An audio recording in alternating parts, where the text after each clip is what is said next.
Hello साथीभाइहरू, आज म बनाउन जाँदैछु नट्सको लड्डु।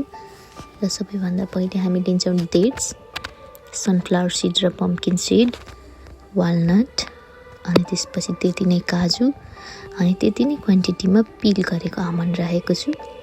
तपाईहरू पिल नगरेको पनि राख्न सक्नुहुन्छ। र मैले उता तात्दै गरेको प्यानमा राखेको छु फ्ल्याक्स सिड अनि अघिको सिड्सहरू राखेको छु। यसलाई चाहिँ मजाले लो फ्लेममा मजाले चलाउनु पर्छ। तपाईं देख्न सक्नुहुन्छ मजाले चलाउँदैछु। मजाले लो फ्लेममा चलाउने।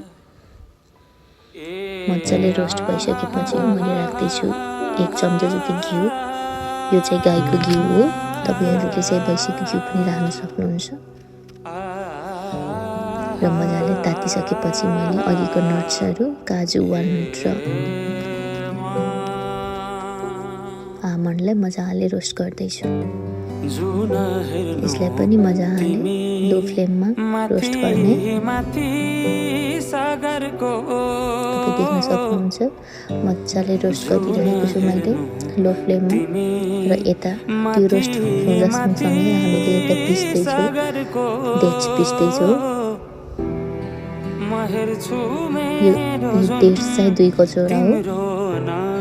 र यतापट्टि हाम्रो यो नट्स पनि मजाले रोस्ट भइरहेको छ। तपाईं यसको कलर देख्न सक्नुहुन्छ। मजाले रातो भइसकेपछि हामी यता पिस्दैछौँ फेरि डेट्स। डेट्स पिसिसकेपछि अघि रोस्ट गरेको नट्सहरू फेरि पिन्न लाग्दैछौँ हामी। तपाईहरू नपिनिकन पहिले चप्ड गरेर रोस्ट गर्न सक्नुहुन्छ। तर मैले चप नगरिकन राखेको भएर चाहिँ मैले पिस्न जाँदैछु। मजाले त्यो पिनिसकेपछि यता मैले थोरै प्यानमा घिउ हालेर यता अघि पिनिसकेको डेट्सलाई चाहिँ मजाले पकाउँदैछु।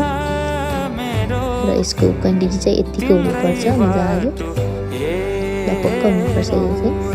र त्यो भइसकेपछि अघि पिनिसकेको नट्सको धुलोमाथि मैले डेट्स राख्दैछु। अब यो चाहिँ हामी डल्ला पार्नको लागि रेडी गर्दैछौँ।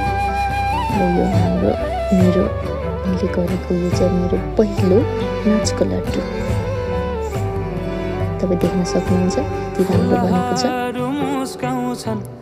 थोरै थोरै मजाले गोलो गोलो बनाउँदै औँलाको बिचहरूमा, हातको बिचमा मजाले च्याप्दै बनाउनु। तपाईँलाई जस्तो सेप दिन मन लागेको हुन्छ, तर म दिँदैछु गोलाकार। तपाईँ देख्न सक्नुहुन्छ हाम्रो नट्सको लड्डु अब लास्टमा भइसकेको छ। र सबै रेडी भइसकेको छ अनि यो रहेको छ हाम्रो नट्सको